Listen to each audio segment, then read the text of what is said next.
I get it. This is a townhome.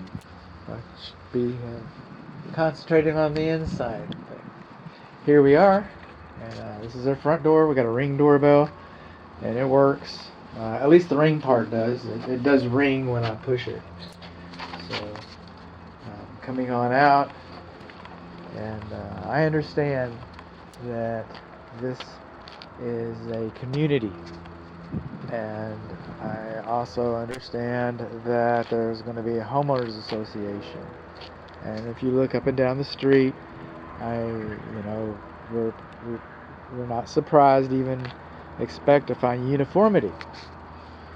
But trees shouldn't be closer than 25 feet to a slab foundation because the roots can grow underneath there and take the moisture that you need to support your foundation, and the leaves can scrape the shingles off of your roof, and that can cause a lot of trouble. Right now it's a cute little kitten, I get that.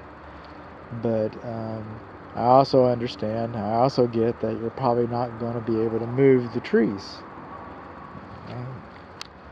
Where do termites live?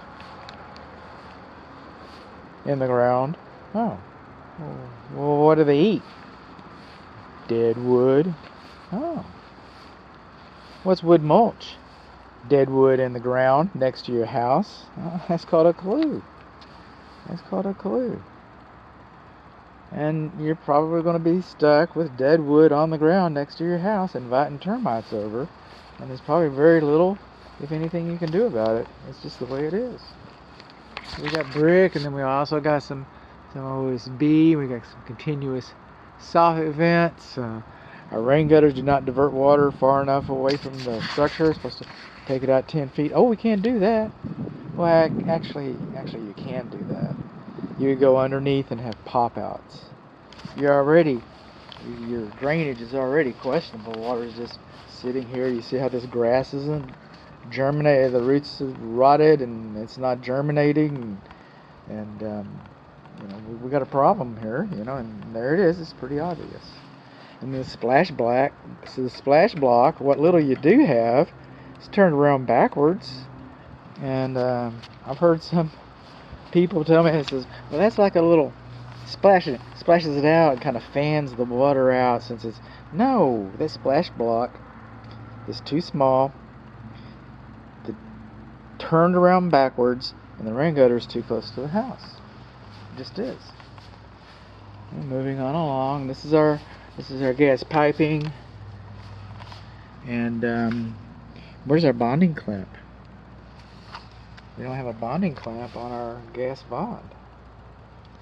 The gas pipe is not bonded. The clamp is missing. Just coming around here, you can get to see my method. And we got the tape to protect it going through the wall, but this should be painted as well. Let's see. Phone notification, I bet. I get those every once in a while. See, this is meta. Okay, moving on along. Movers and the groovers. And on your lawn sprinkler system, this is zone 1.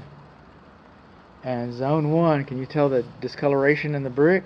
Is because the lawn sprinkler system has been beating the side of the house. Now, maybe every morning at 6 o'clock, I don't know what the schedule is. It's beating the side of the house. Brick is very porous. That's why we have the weep holes. Most of the time, only water vapor comes out of there. If you have an event, I've seen a few, and I hope you don't, but water can come out of there. But water literally pours through the brick. I have done some forensic investigations, some destructive inspections for a legal case, and we took the walls off to see why the water was going into the house, and we found problems that don't relate to this inspection, but I've watched the water go through the brick in real time as the sprinkler is run on it. And so when the sprinkler runs on the wall like that, you're going to get it. Now, the reason why we have weep holes, the reason why we have because brick is a very good building material. The structure could burn down and you could reuse the brick. I mean, I hope it doesn't come to that, but I mean, and it's a very good insulator, so it's good for you for sound and energy as well. So, but it's porous, so we have a gap between the bricks and the wall, and there's a vapor barrier, there's a water drainage plane that's behind the wall. There's a drainage plane behind the wall, and it comes out to the weep holes. So the building is designed to handle weather. But every morning at 6 o'clock, something as routine as a lawn sprinkler system, it simply wasn't designed for that. And I heard someone say, yeah, I said, it's going to, we're going to have problems in this wall over there. And the gentleman's response was, eventually. So I don't know how to interpret that.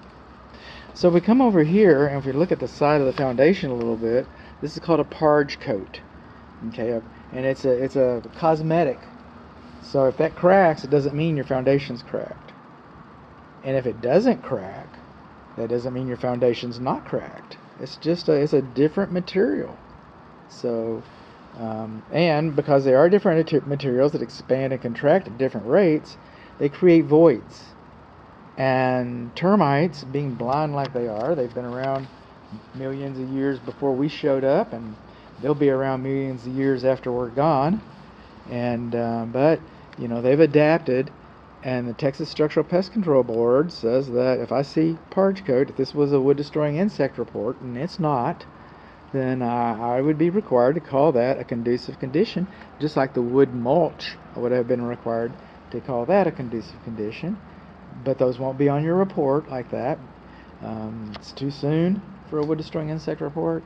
The homeowners association may handle it for all I know, but I'm just letting you know about the characteristics of the yard, characteristics of the tree. Nobody's going to move the tree. Characteristics of the foundation. I'm just kind of sharing this information with you so you know just a little bit of what to expect. Coming over here, we got 4 pipes. This is for the fire suppression system. This is for the laundry. This is for the water heater safety pan.